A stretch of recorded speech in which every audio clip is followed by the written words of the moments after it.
Hello and how you doing, and welcome back to another episode of Two Jagoffs. I am your host, Austin Carnes, and as you can see, we are back here live at Point Park's Media Hub with yet again another very special guest. He is a 7-time Emmy Award winning sports producer who's done Super Bowls and even has done some stuff here at Point Park University. Ladies and gentlemen, please welcome Roger Lenhart Jr. Roger, It's so good to see you. Thank you so much, man, for having me. A pleasure coming in to talk to you. It's an absolute honor, and I got to just share a quick story before we get started here. I met you last fall in your sports broadcasting class, your first class that you taught here at Point Park. And I remember I was the first one to walk into your classroom door, and we just had maybe about an hour-long conversation about wrestling, life, sports in general. And you've given me so much advice, great opportunities. I just want to say I really appreciate it. So thank you so much for it. No problem. Thank you, man. I'll never forget that day, you being the first guy in the class, and you were actually a half hour early. I thought I was early, being 45 minutes early, but you came in 15 minutes after that, and I've been impressed with you ever since. All the stuff you're doing out field, working hard, doing wrestling, doing these podcasts. It's all good stuff, man. Thank you. I really do appreciate it. And this podcast and all this other work wouldn't have been possible without all the advice that you've given. So I just want to say thanks again for that so much. No problem. Thank you. Now, I want to kind of get to know your career a little bit. You have done so much, and you're a big inspiration to someone out there, including myself. I guess, where did your love for sports initially begin? So my dad was a huge sports fan. I'll never forget the first birthday I remember. I was 5 years old. I grew up 15 minutes from West Virginia University campus. And he goes, hey, I got a special gift for you tomorrow. And I'm thinking, okay, what is this? He took me to a Mountaineer football game. 5 years old. And ever since then, man, I was hooked. My dad, huge sports fan. He was an official. He was a referee. He was an umpire. So I would go to those events with him, me, my mom, my brother, and sister. So ever since 5 years old, man, I was into it. And I love sports. I used to listen to games on radio, and I just got addicted to it. And still to this day, I'm 57 years old now. Still to this day, I always have sports on at home. That's incredible. I mean, it's so cool seeing like so many different family ties. Like my dad, he's a big football fan as well, and he used to always have Chiefs games on the TV. So just being able to sit with him and watch those games and absorb his love for the game made me love and appreciate the game. So I guess my next question for you then is, I guess, where did you initially get your foot in the door? Like, how did you start this journey to where you are now? So when I was in high school, I knew I wanted to work in sports because, like I said, from the 5 years old on, I was always playing sports, and that's when my dad took me to my first WVU football game. So I went to college at WVU. I applied for an internship, sports information office, and I got it. I was surprised because I had no experience, but they gave it to me. So I did that for 5 years. I set up the press box on Fridays before home games on Saturdays, and it was such a great experience. I had such great mentors. Shelley Poe, who just retired from Auburn, Mike Frigel, Mike Parsons, all those guys taught me the ropes.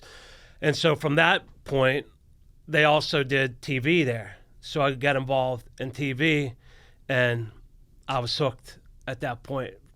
By 5 years working in the sports information office, WVU put me on the road to where I am now.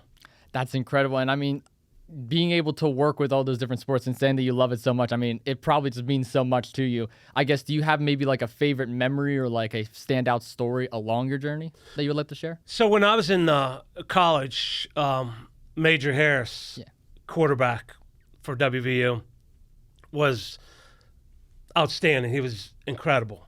And he had a Heisman Trophy campaign. And I was so thrilled because we used to send out postcards.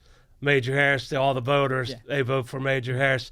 So that was really cool in college. And since then, I've had the opportunity to be on the field after the Steelers won the Super Bowl in Detroit. I was in Detroit when the Penguins won Stanley Cup. I was on the ice grabbing interviews afterwards with Stan Savran and those guys. I worked the Pony League World Series every year, which there's a lot of really cool stories out there. Kids come from Chinese Taipei, all over the country, all over the world. And it's just been incredible. And the people that I met, Tony Gwynn, I don't know if you heard the name, but great player for San Diego Padres. I interviewed him, the nicest guy in the world. And things like that just stick out of those memories because growing up, all my friends were like, hey, you're going to work in sports someday, aren't you? I go, that's my goal. And then when I was standing down on the field after the Steelers won that Super Bowl, I was like, this can't be me, man. I can't be here. And then, like I said, when the Penguins won the Stanley Cup, and I'm grabbing Mario Lemieux to do an interview on incredible. the ice, I'm like, what's going on here, man? I can only imagine the feeling that you have. Like, you're on the ice, Pittsburgh Penguins, the home team, and they're winning the Stanley Cup in Detroit. Like, that is just incredible. It was something I'll never, ever forget. I mean, to this day, I talk about it with my friends all the time, because when the Penguins won the Cup, when I was at AT&T Sportsnet Pittsburgh, they would give us the Cup for the day. Oh, that's so sick. I still have all those photos of me, my wife, the kids. Some of my friends came down, the kids' friends came down and got a picture with the Cup, and we still have those photos. I'm like, man, who would have thought a kid from Gans, Pennsylvania, which is in Fayette County, would ever be part of something like this? And again, I just pinched myself thinking, hey, I get paid to be there, to see my favorite team win a Stanley Cup. You can't beat that, man. That's wow. That's amazing. Yeah. That's such a cool experience. And I mean, you've done a lot on the ice. You've done a lot on the field. You've done like a lot of stuff in front. But I want to talk more about behind the camera now, more behind the scenes. I mean, producing, directing, graphics. All there's so much that goes into it. And you actually taught me so much of that in your sports broadcasting class. Thank you. Can you maybe give some more insight onto some of the hands-on stuff that you've done behind the scenes throughout the years? Yeah, so I won all my Emmys. I'm very thankful for that. And obviously, like I told you guys in class, you can't win an Emmy unless you have a great team. Mm-hmm. And I've always been part of a great team, whether it be the replay ops, the director, the TD, graphics, whoever. You have to have a great team to do that. But as a producer, people think, okay, this guy just shows up at the truck day of game and you just do the game. It doesn't work like that. You have to start weeks in advance preparing. Like I do college football, so I already went out, started buying magazines, started doing research on teams already, because in order to be a good producer or any position in the field like producer, director, you have to know those teams. There's so many good stories out there. Like the kid last night on the NBA draft that was from Baylor. I read a story about him that 7 years he didn't have any electricity, and they had to run off a generator. And I'm like, those are the kind of stories, man, that sports brings. And as a producer, those are the kind of stories I'm looking for, because I don't want to just show the replays. I want to tell some of the stories behind, because I think, yeah, me and you are the X's and O's type guys where we're going to watch the games no matter what. But you can pull fans in who aren't necessarily sports fans, but when they hear stories like this, they're like, you know what? I want to tune in to see that kid play. Yeah. And so as a producer, that's my goal, is before every game, I want a viewer to take away one thing that they did not know before they watched that game. And that's all about preparation, and I do a lot of preparing for it. Of course, and that gives them a purpose on why they should tune in. Like, some people, like, they may not really care for the actual sport itself, but just hearing that story, like, oh, this kid went to a high school that's near me. Oh, I went to that same high school. I should tune in to support this kid. Exactly. Watch what he has to offer. Oh, it's his birthday, or maybe something happened in his life where he's playing for this cause or whatever. So there's so much that goes into it, and like you said, the preparation is key. So that's incredible. And the connections. I mean, you talked about connections as far connections as are big. In this field, getting jobs and doing stuff like that. It's the same way. Once you get the connections with the players and coaches and the sports information people, they start giving you a little bit of information because they know they can trust you. And they want to get that story out. Like when I do, say, West Virginia basketball, I have a great relationship with their SID. So I'm like, hey, please give me any stories that you think would be good for the broadcast. In the same way with the team West Virginia's playing, or if it's just two generic teams, I'll ask, please give me some storylines for the broadcast that might not be in your game notes or something. Because, again, I think that goes a long way of not just showing the replays, but to show that person's life story. Absolutely, and I guess that you can also say it makes the games more engaging as well because like it gives the players now a purpose because dang well the players are seeing this in the media, so they're gonna want to play for that purpose. They're like, oh wait a minute, they're really hyping this up. I'm definitely gonna go out there and leave it all on the courts or the field or the ice or whatever they're playing on. Right, and you know what's cool about it, Austin, is the fact that I know when I was at AT&T Sportsnet, and we would do a feature on the pregame show or in the game. Not only the player, but his family would reach out and say, hey, can we get a copy of that? Oh, that was really cool. And it just makes you feel good, man, when you get that positive feedback, when a family member says, hey, that was an incredible story. Or, hey, that was an incredible graphic that you did on our guy, our kid, or whatever. And I mean, it just goes a long way. And it makes you feel good, man. So when you're producing these games, you have to be there, you have to be present, you have to be able to work with a team. Like everybody got to be on point because if one person messes up, everybody messes up. Or if one person does something successful, everyone's doing something successful. I guess was there maybe a time when working any sporting event or any sporting game where maybe something did go wrong or maybe something did happen that you kind of had to fall back on? Absolutely, several times. One in particular, I'll never forget it. Still in a college basketball game. Okay. Coming on the air at noon. 11:59, we lose the signal. Oh. This was our first game that we did with the school. Wow. So we had tons of eyes on it. 11:59:30, still no signal. All of a sudden, about 10 seconds before we hit air, it comes back up. All the tape machines, because like when you come on the air, you have it open that you tape most of the time. Some people do it live. Depends on what time your broadcast starts. But it was on that particular case, we had taped the open. It was supposed to come off of blue because you name your tape machines. Yeah. All the tape machines changed because we lost everything. Like the switcher went down, everything. So it just was wiped. Just wiped clean. Wow. So again, it pops back up, and I'm like, hey, just put it in that machine right there, and then we'll take it from there. We luckily hit air. No one at home knew the difference. And by the time we came back on, because the open was like 2 minutes, then we had a 2-minute break. By the time we came back on, like at 12:04, we were good.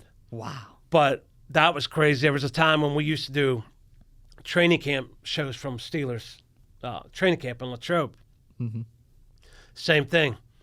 We had guests lined up, and I can't remember the guests, and I'm upset that I don't remember who the guest was, but same thing, right before, about 5 minutes before we were ready to go to the guest. And it was a big name guest because the Steelers were very good about giving us big name guests. Signal goes out. Our engineer on site literally had to hold the cable in to the truck, to the microwave truck, so we could get the signal on. He held it in for 15 minutes so that we could keep the signal up. So those were two pretty crazy events. And you have to stay calm during that time because, as you know, like I told you guys in class, if the producer and director get rattled, that whole truck or control room is going to get rattled. So you have to stay cool, man. As hard as this, you have to stay cool. Two very close calls. I can only imagine the adrenaline pump that you guys had. I was sweating, man. I was trying to keep it calm, but I was like, because we had sponsorships too. Of course. And, the sponsorship, like in the basketball thing I was telling you about, there were a couple of sponsorships in that opening segment that we taped. In the same way with Steelers training camp, we had a huge sponsor. And if that doesn't get on the air, you lose money. That's not good. Wow. So, yeah. And as a producer, you're responsible for that. No matter whose fault it is, you're responsible. Now, the communication, I guess, between you guys in the control rooms and versus, the play-by-play broadcasters and the color commentators, that's more like up my field. What's that, I guess, chemistry like? What's the communication like between you guys? So when I'm doing again, we'll just say basketball game, say on a Saturday, I reach out on Monday because a lot of times the play-by-play and color guys have other games during the week or at least that weekend, so I don't like bothering them prior to that. So I'll reach out to them on Monday, give them my story ideas. Now with basketball, most of the time there's another game, but I'll say, hey, leading into the week, this is my storylines. Here's some of the graphics I'm thinking about. What are you guys thinking? And then we'll have that continuous progress throughout the week of, hey, what changed, storyline. Like I said, we talk to the sports information guys. We always show up. The play-by-play and color guy and the producer should always show up at the shoot-around because you get valuable information sometimes. Because, again, It's all about that trust factor too. If I show up every time we do a game, the coach and players start to seeing you there all the time, and they're like, okay, this guy's cool. He's not going to burn us. Because a lot of stuff they tell you too is off the record, and you don't want to burn bridges.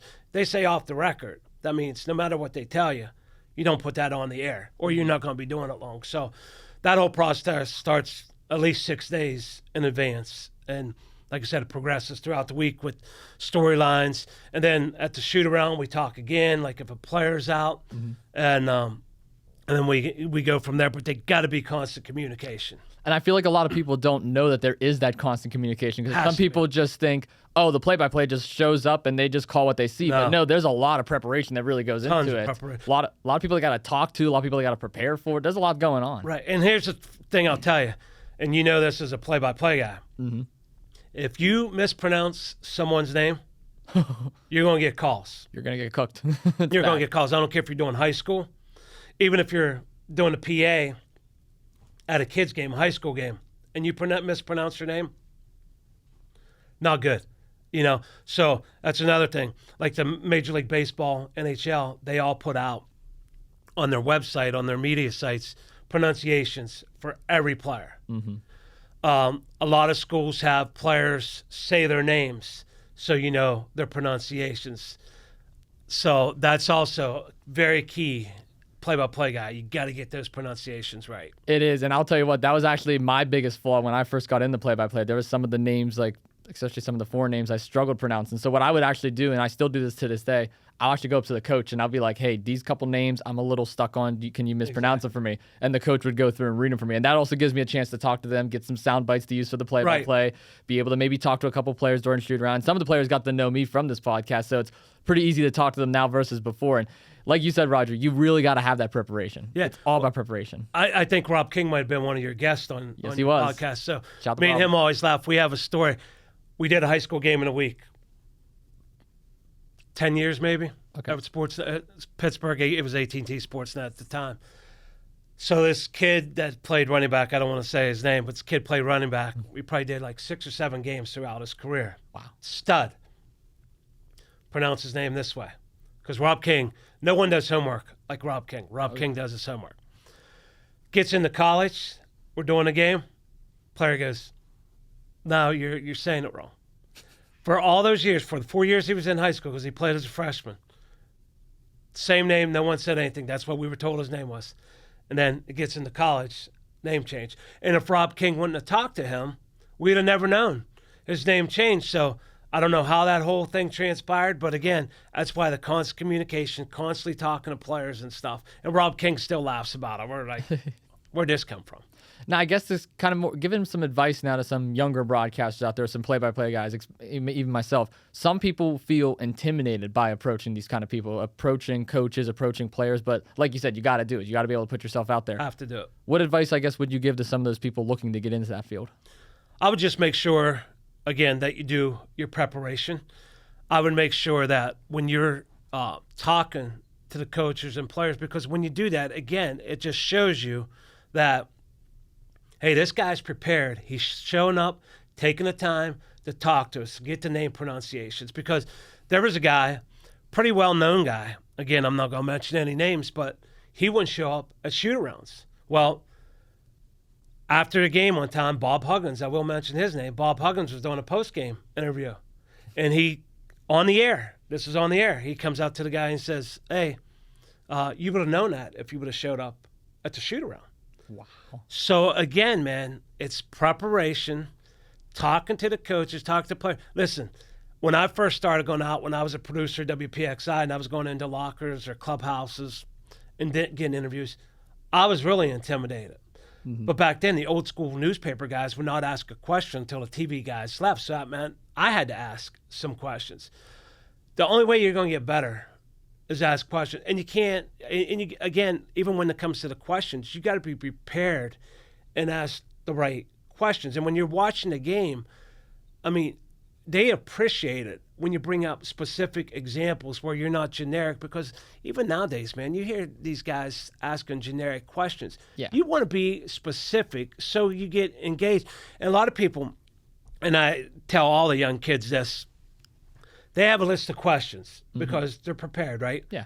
But they just read off the questions. Like, if you ask me one question in that first question and I go off to something pretty cool, instead of going that second question on your list, Build off it. play off of him. Yeah. And it sounds easy, but a lot of people don't do that. And I see it all the time. And I'm sitting at home and I'm like, what are you doing? The guy just gave you a perfect answer for you to elaborate with him. And you went strictly on what was in your head or you had written down for your second question. And you lose credibility with that too, because the players see right through that. You really do, and you got to be conversational with it too. Yes. You got to be very conversational. Exactly. And that's something I learned early on too. Like I would always have a notepad prepared with questions. I still do. I actually have it over in the corner there, and I would do my research, prepare questions beforehand. But you start to come off as generic. You're just reading through like, okay, Roger, tell me about this, and then you give a good answer, and then it's like, okay, now tell me about this. You can have a robot do that, man. Yeah, right? AI can be sitting in this chair if they wanted to. Right. But no, you got to be conversational with it, and that's what I've learned early on. And I got to tell you, some of the best interviews I've done has been the conversational ones, like the one we're having right now. And I feel like you can take that into play-by-play. You could take that into Keller. You could take that into PA. Pretty much any kind of announcing or broadcasting. Right. Listen, Austin, you were there every class. Yep. And we had tons of guest speakers. Great guest speakers. And I think everybody would agree the one thing that every person, whether it be an analyst, a play-by-play guy, a sideline reporter, or whatever position, they all said you have to be prepared. Mm-hmm. You have to do your homework. Because, again, if you don't, the viewers see right through that. Your bosses will see right through that. You have to be prepared. I can't stress enough. And like I said, we probably had 12, 14 guest speakers, and they all told the class the same thing. You have to be prepared. If you want to succeed in this business, preparation is the key. Preparation is certainly the key. Kind of doing some reflection now on your overall career. You've talked about how much you've done, the 7 Emmy Awards, Point Park, producing. What would you say you are the most proud of? What piece of work are you the most proud of? Boy, that's a great question. I know it's not professional, but the Pony League, we were very fortunate to win 2 Emmys with the Pony League. And that's coming up. That's a crew of mostly students, except in the, I'll call like front bench, like the producer, director, and a TD, are not students, but most of the students were Waynesburg students. And we won 1 Emmy going against Penguins broadcast, Pirates broadcast, Philadelphia Flyers, Eagle, like all the big name markets. And we beat them. I was really proud of that. Not only because we beat them, but because of how good the shows were. I was so proud. I'm a perfectionist. Mm-hmm. When I walk out of the truck, I'm always like, daggone, man, I could have done this different. I could have did that different.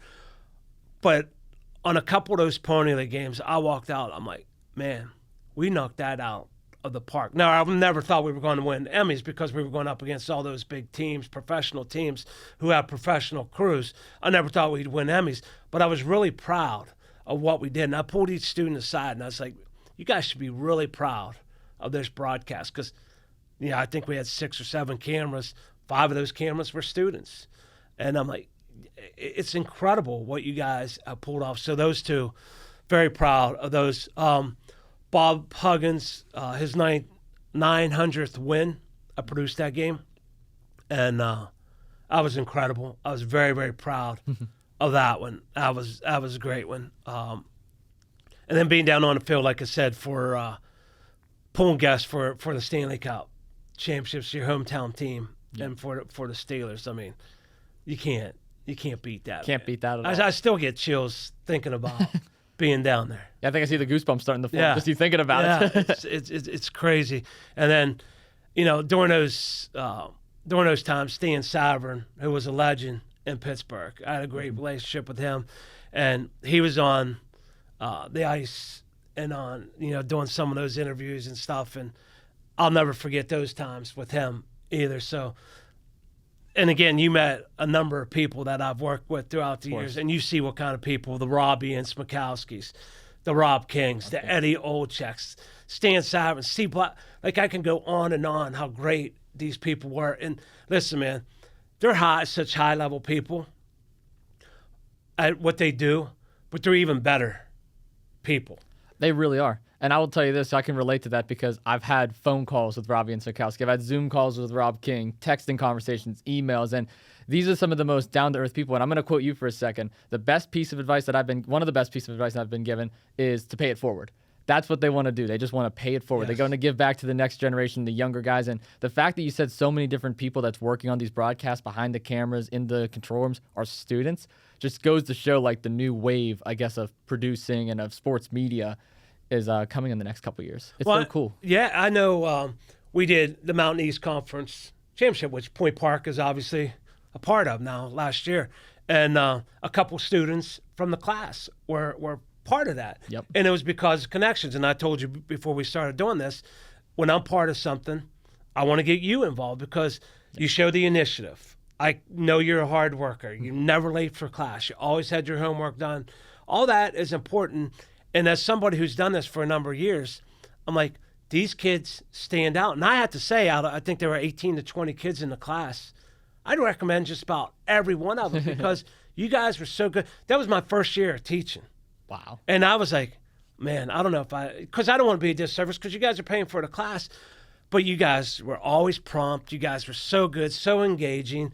You asked great questions, and that's what this is all part of. But like I said, 2 students from that class were part of the Mountain East Conference. Again, long days like we talked about, but they did a really, really good job running camera. They ran scorebug because we intermixed them with different things. And that's how it gets better, man. Like, that's what we should do. People have been doing this for a while. You should be giving back. Giving back is key. I think one of those students actually was Matt Palangi, friend of the show, who's actually been on 2 Jagoffs before. Yeah. Great guy. Yeah, great guy. And Bryn. Bryn was the other one, too. Yeah. Oh, shout out to Bryn. Bryn's awesome as well. Yeah, two great students, 2 great kids, and they did a heck of a job during that time. And I didn't hesitate at all. Just like I told you, I wouldn't hesitate to bring your name up because I know you guys are going to show up. Thank you. Be on time. Respect the work that you're doing, respect everyone around you, and you guys are going to do all you can to make me look good as well, you know? So, again, the connections, buddy. All about the connections, and something that you've been doing as well has also been giving back to Point Park as well. I know last semester you came actually on YouView, the little sideline show that we have at Point Park. I actually wasn't on that week. I was just behind the scenes I remember that as well. Yep. But you got interviewed for that. I guess opportunities like that, to moments like that, helping these younger students out. And I remember just sitting there in the room, and everyone in there was like, oh my goodness, this is the biggest episode we're ever going to do. We're bringing Roger Lenhart on. Wow. And it was so cool just being able to see how excited everybody was.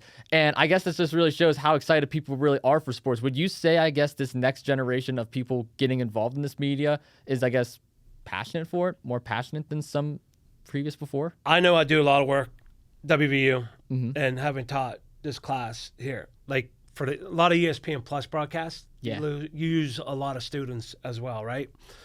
And everybody is so engaging. It's not like you guys are making $1,000 a game. Yeah, no. You guys are showing up, man. And what I can go by from the Point Park class, students at Pitt, same thing. WVU students, you guys are top of what you do. And it's great. So I'm very proud of the next generation I see coming up. We had a kid at WVU. He wants to produce. Well, I'm a producer there. And I was like, the executive producer said, Roger, do you mind talking to him? I don't want to put you in bed. I go, are you kidding me, man? It'd be my honor and pleasure because one day I might not be able to do a game. And I want this kid, this is what he wants to do. I don't worry about my job, man. I want to do what I can. Like as soon as you call me, to ask me to come in here. I know I blew you off a couple times, but no, I wasn't blowing you off. I had some work. Yeah, some bigger things to do. but I'll do anything, man, for students. Yeah. To bring them up to whatever I can in the production, and just to show them, hey, this is how this works. I mean, what you guys do at Point Park's incredible with the broadcast. But then once you get outside, you see, okay, for a 7 o'clock game, we got to show up at 1 o'clock. Yep. You got to tear down. You got to set up the cameras. And you might not know that because the cameras and stuff are all bigger when you go out to these big events. So, yeah, it's important. No, I can definitely relate to that. It's a big culture shock because doing a lot of the Point Park basketball games and then transitioning over to my internship with wrestling and now being able to be fully employed by them. I remember my first day showing up, they're like, yeah, you got to be here at noon. I'm like, noon? And they're like, yeah, I don't mind at all. So, and I'm about an hour away. So realistically, I got to leave at 11 a.m. Right. So I leave at 11 a.m. on a Saturday, get there around noon, all the way up in Elizabeth, PA. You're setting up the show. Show's not till 8 o'clock. Right. So you're setting up the show. You get done just right around 6:30, 7 o'clock. Only really have an hour to yourself. And then show goes on till about midnight. You got to tear down. You're not getting home till 2, 3 a.m. And that's just that's what it's all about. Right. That's exactly what it's all about. And listen, just starting out, you might not want to pull cables. That might not seem like a great job, but that's how you break into the business. I mean, we all did it. Like starting out, very few people don't have to pull cable or whatever and just start out as a producer. Very, very, very, very few people do that. So the more you're, like I told you in class, the more you're able to pick up. And now I suggest everybody try audio. I suggest everybody try graphics. Because that way, when you're sitting in that chair, if you want to produce or direct, you're like, okay, if this person's struggling, I know why they're struggling a little bit because I did that once. Yeah. You know? So it's important to get out there, especially when you're younger, to learn all the positions you can. It is, and it's good to be versatile too with that. Like not just because, I want to mainly do play-by-play, but you also got to learn how to operate a camera. You got to learn what the people are doing behind the scenes, like what they're exactly telling you, switcher, and just being able to do those roles that was kind of uncomfortable for me at first, and stepping into that like uncomfort zone. It really like made my play-by-play better, being like, okay, I see what they're doing now. This is how they're struggling. This is what they're going through. This is how I can adapt it now to my style, my piece of work. Right. And it really opens up those communication barriers. Oh, absolutely. I mean, absolutely. It really does. Now, I want to ask you about, I guess, producing some of these West Virginia games, because I'm a big Pitt guy. Yeah. I'm a big Pitt guy. You're a WVU guy. You know what? I'm going to have to walk off right now. I know. No, I'm about to lose you now. No, I have a great relationship. Pitt people are tremendous, man. I've done work over there for years too, and those guys, tremendous. Would you say, I guess, WVU is like where you mostly do your line of work, or like what are some of the other projects that you've been involved in recently? So recently, WVU has been a big part of it. I did I was an AD for the Greenback Classic, which Pitt played in, basketball tournament, 2-day tournament that they played in. I've been doing a lot of work, ops producing for ESPN now as well. That's incredible. Congrats. Yeah. So I've done games at Pitt, Virginia Tech, West Virginia. So I'm branching out a little bit too because I've never done that before. But I got a call and say, "Hey, would you be interested in this?" Go, of course. I'll try. I'll try anything. So I've been doing a lot of work with that. But it varies. I mean, I used to travel. I used to do a college hockey package with CBS Sports Network. Every Friday and Saturday we would do games. Did a lot of college football with those guys and hope to do it soon again with those guys. But when I was full-time, I didn't have the opportunity to do that. But the past couple of years, I've had an opportunity. So knock on wood, I've been super busy. So thank everybody out there for that, That's incredible. That's amazing. And I guess being able to do more of the ESPN level stuff, was their style like slightly different than some of the collegiate level stuff, or is it kind of pretty similar? So it's pretty similar, but everybody has different terminology when it comes to different things. Like CBS calls the score bug one thing. Like it's weird because everybody is out of a truck or out of a control room or whatever, but there's different terminology and technology involved in it. So that's the only part. It's different. Like when you do something with different networks, you just have to know they mean this by this. Like ESPN has something called an advancer. Yeah. CBS calls it something different. So, you just got to be able to pick up on that. Kind of learn on the fly pretty much. Yeah, exactly. And again, I guess that goes back to what we said earlier, showing up early, being able to talk to those people and learn that stuff. You would know it if you show up early. Right. Exactly. I want to talk some sports with you now. Okay. Now that we've been pretty settled in here, let's talk about the Steelers for a second. Aaron Rodgers, new quarterback of the Pittsburgh Steelers. What's your thoughts on it? I think he might have 1 year left. Mm-hmm. I was hesitant when the rumors were going around that they were going to sign him, because again, you hear rumors that he's not great in the locker room, and again, that's why you can't take what people say. Unless you experience it yourself, you have to be careful how you say it, because he was getting a bad rap. I'm sure you read it too. Yeah, he's not a good guy in the locker, not a good guy. Well, the people writing that, do they know that for fact, or how do they know that? So I'm willing to give a guy a shot. I mean, obviously the Steelers needed a quarterback. I don't know if Mason Rudolph was the answer. Now, I don't know if he got a fair shot, but I think it was a good move on the Steelers bringing him in. You think it was? My main concern with it, if you want my honest opinion, is they're in the same division as the Bengals, same division as the Ravens. Both of them are much better teams. They lost Najee Harris, so their running back room is pretty much depleted. Pickens has been traded. They brought in Metcalf, so their receiver room is kind of lacking. I just see the level of competition that the Steelers have versus these other AFC teams. I see them possibly getting a winning record, maybe squeezing into the playoffs, but anything past the first round, I just don't see a vision for it. Listen, man, if you're a Steeler fan, and it makes me laugh, here's one of the things. Mike Tomlin. Yep. You know he's going to be over 500. Anytime you see these odds come out and say Steelers are going to get 6-7 wins, if you're into gambling, you take the over because Mike Tomlin's not going to have a losing record. He's too good of a coach. And I know people say, and trust me, my dad is a huge Steelers fan. He goes, do you think they're ever going to win another playoff? I'm like, yeah, eventually. So my question to you, because I know you're a Steelers fan. I'm not a Steelers fan. I'm you're not? Cardinals fan. Cardinals fan. I'm a Cardinals fan. All right, but I'll throw this on you anyway.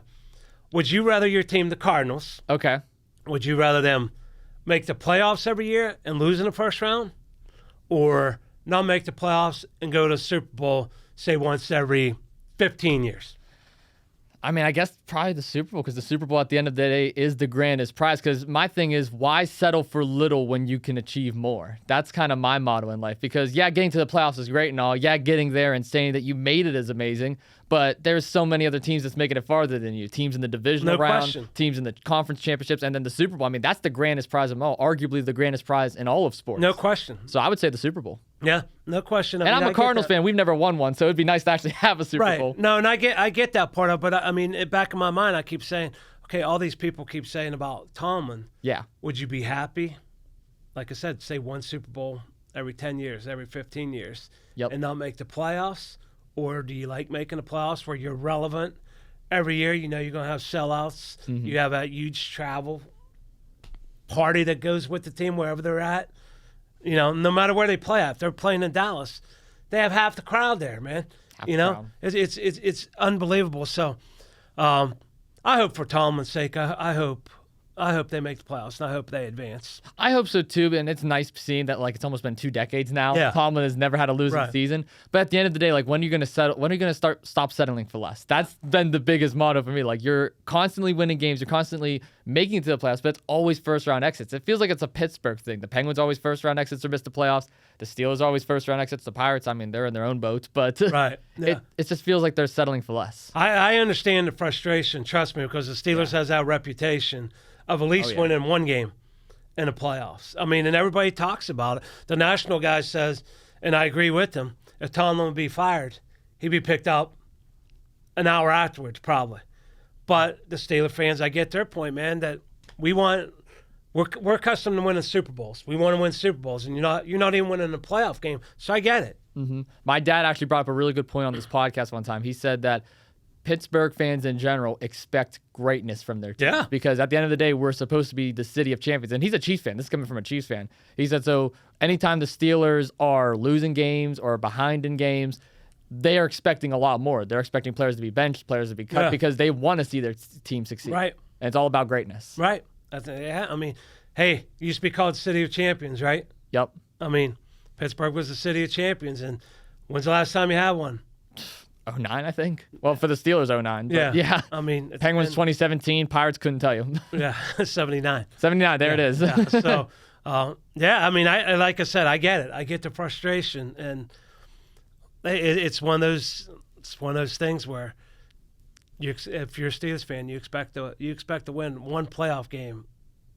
You know. For sure. Now, how much have you been keeping up with wrestling lately? I know me and you used to always talk WWE before class. I don't know about... I love wrestling. Me and my dad talk about it. We talk about it all the time. He watches it religiously Mondays and Fridays when there's pay-per-view. We had to get him Netflix so he could watch it in Peacock. So we got him that. He's all set. But I'm there all the time. I'm watching it all the time. So what you think of the current state of WWE right now? I mean, we have a new champion, John Cena, 17-time. I mean, what's your thoughts on all this? You know me, Roger. I'm a big wrestling fan. So my dad, I'll keep using my dad because he also got me into wrestling. He used to bring local wrestling to the high schools when they did it back in the day. So he was not happy about John Cena turning bad.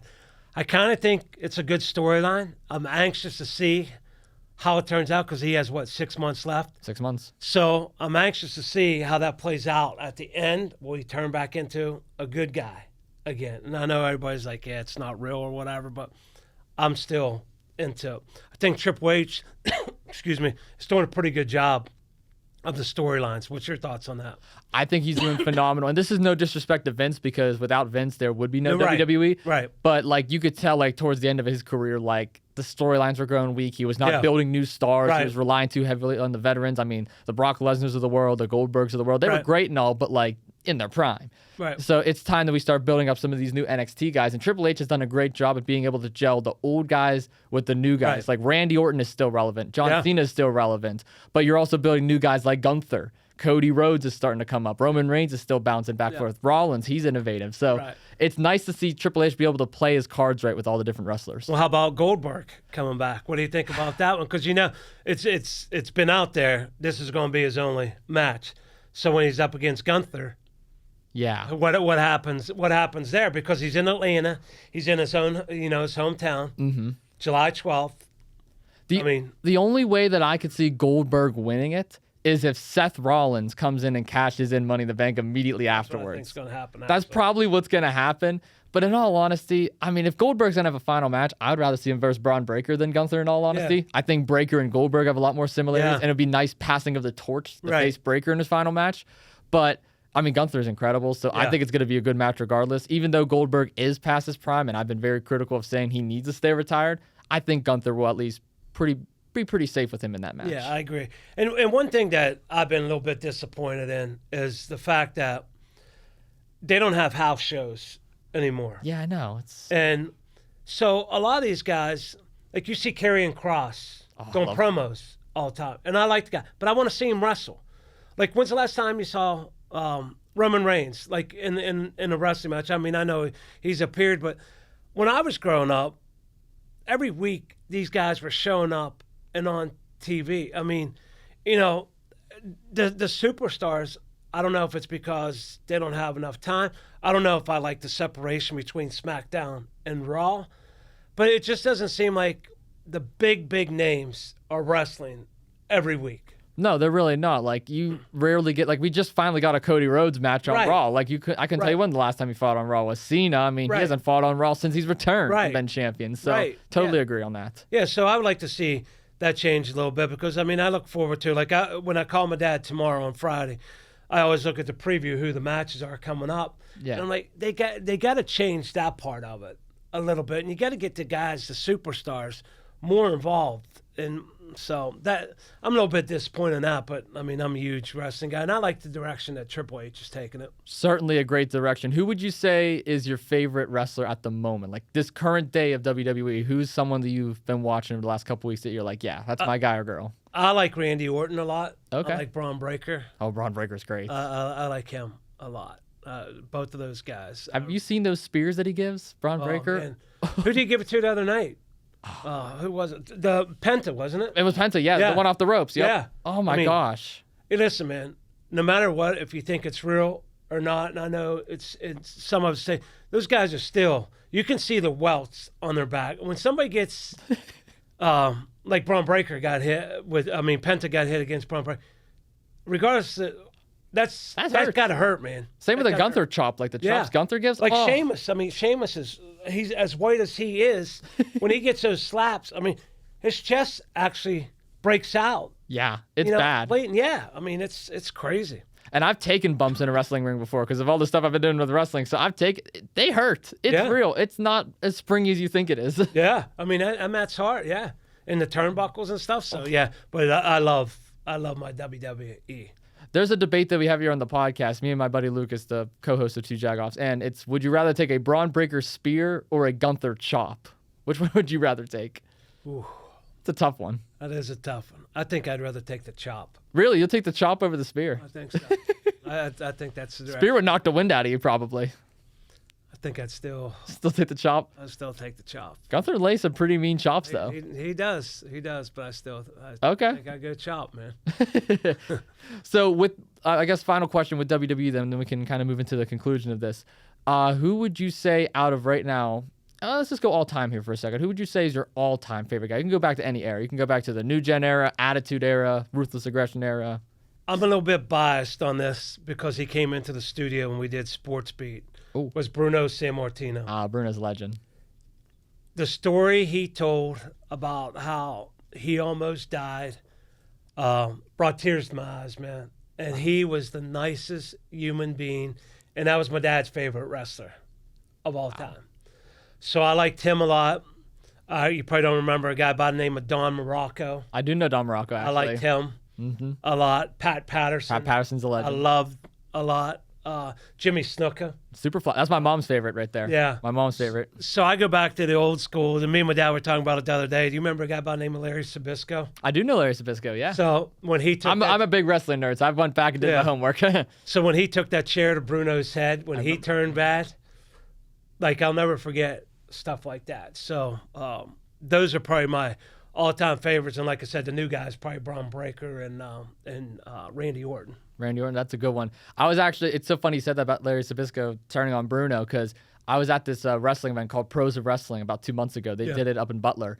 And it was actually a Bruno Sammartino legendary night where they were recognizing Bruno. So they brought in his son. They brought in... David? They brought in David. Yep, they brought in Stan Hansen. He was there, so I got to go meet Stan. Remember the Lariat? I remember the Lariat. I went up to him. I was like, hey, you're a legend, man. I was like, I wish I was around during your time. That's awesome. Bill Apter, a legendary wrestling producer, was there too. There was, who was the other name that was there? That was a pretty big name. Corey Graves was supposed to be there, but he couldn't make it, unfortunately. So he's good. I was going around networking, and Larry Richard, actually, from the Steelers, was doing ring announcing. So I went and met him, and I talked to him. Hopefully we can get him on the pod very soon. And it was just such a cool event being able to recognize Bruno. So when you said Bruno Sammartino and Larry Zabisco, I was like, yeah, I remember, because I was there. Yeah, I'll never forget those days, man. We used to go, because back then, they would have it was the Civic Arena then, every month. And they would do their promos whenever they would have wrestling on Saturdays. They would do the promos, coming up Friday night at the Civic Arena.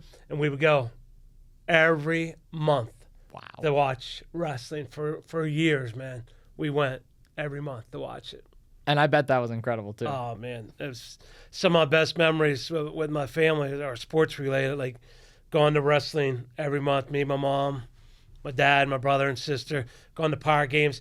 We would only go when it was double headers. My mom would pack us food and stuff. And, sports has been such a huge part of my life. And just thinking of all the memories, because my mom passed like 5 years ago. And just thinking about all those memories.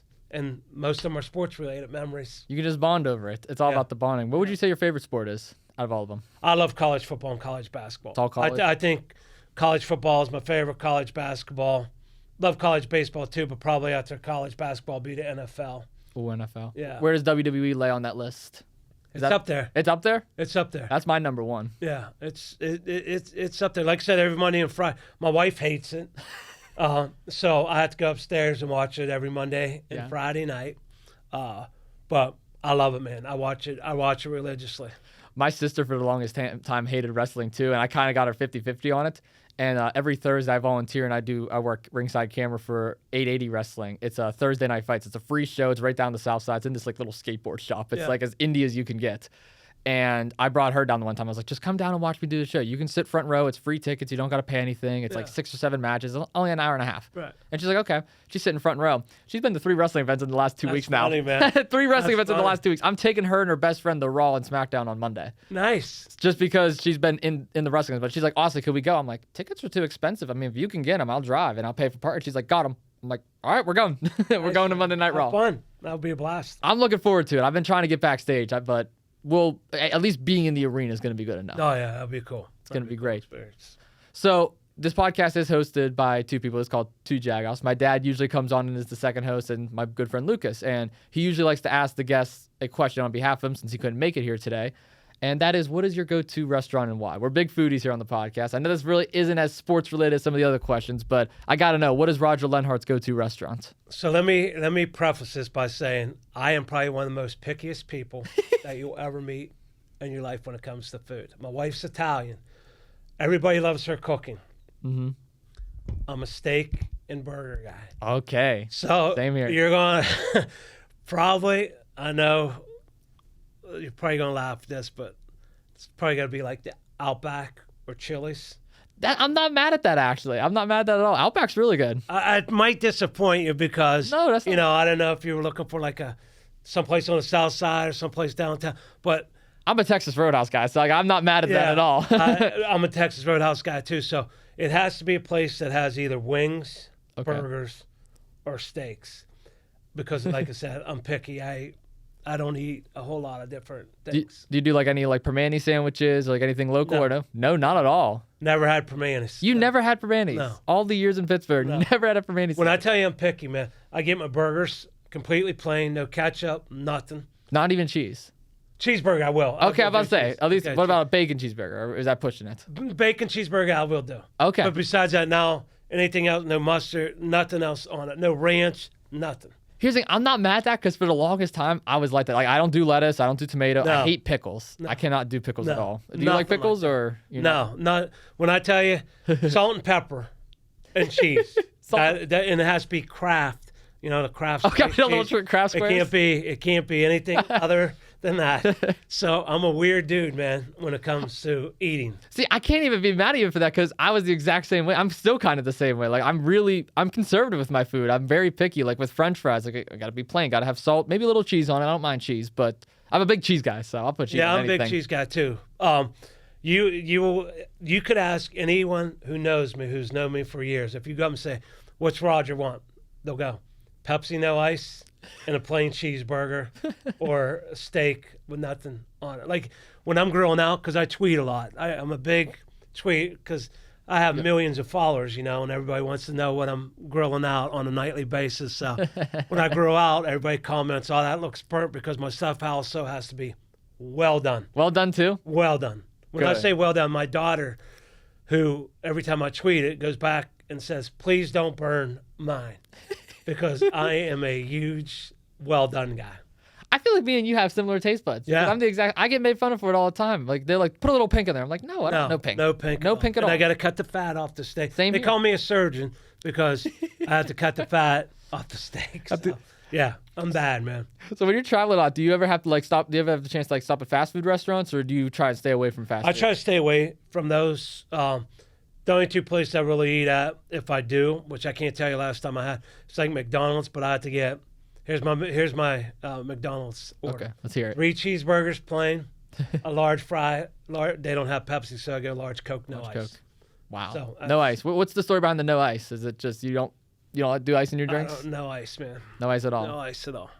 No ice. That's maybe the one thing we disagree. I mean, I can do ice, but I really don't care for it. Like if they have it, cool. If they don't, oh well. No ice. No ice at all. There's a lot of times I have to send it back and say, "Can I please have it? Can I no ice?" And everybody that's with me like, "Okay, why do you got to do this?" I'm always nice about it, but I don't like ice, man. No ice. I'm still shocked you never had a permane sandwich. No. That doesn't sit right with me. You never had a permane for the sandwich ever. No. Nothing from the menu at all. No.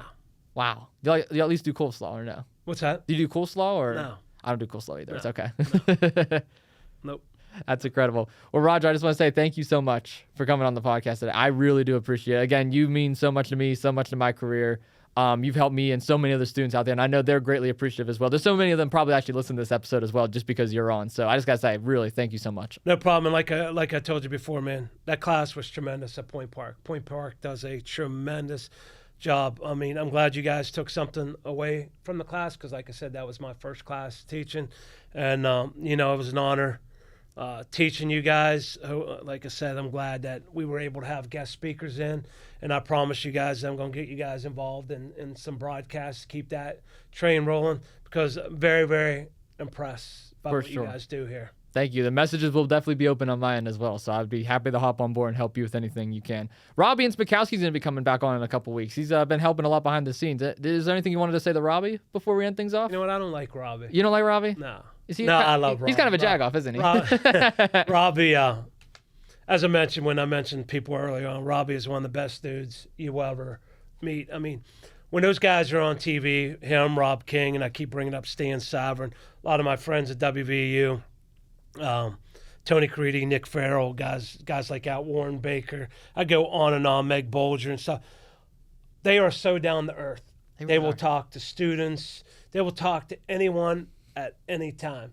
And that's what means a lot to me. I always want to put out the best broadcast, but I will not do things if I see a broadcast has people on it who are screamers or mean to the people a part of that broadcast, especially people just starting out broadcast. And every one of those people I just mentioned, plus there's several more, probably shouldn't have named any because I know I'm leaving a lot of people out, but are all just good people and want people to do the best that they can. And like you said before, pay it forward. Give it back, help the next generation come up. It's so cool to be able to see those connections, and those dynamics. And I can definitely relate to it as well, because everyone that I've reached out to and I've talked to, whether it's been podcast, networking, or even just grabbing a coffee with Greg Brown, which Greg Brown's awesome, by the way, as well. Yep.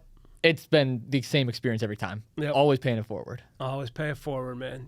Always pay it forward. Well, I'm going to give you the chance to end things off today. Would you like to leave any final words, any piece of advice, or just anything you would like to say to the audience and the listeners? You know, I just really appreciate you having me on here and to let me talk a little bit about my experience, because I love sports, man. Sports is my passion. That's what I grew up with. Brings back a lot of memories with my family.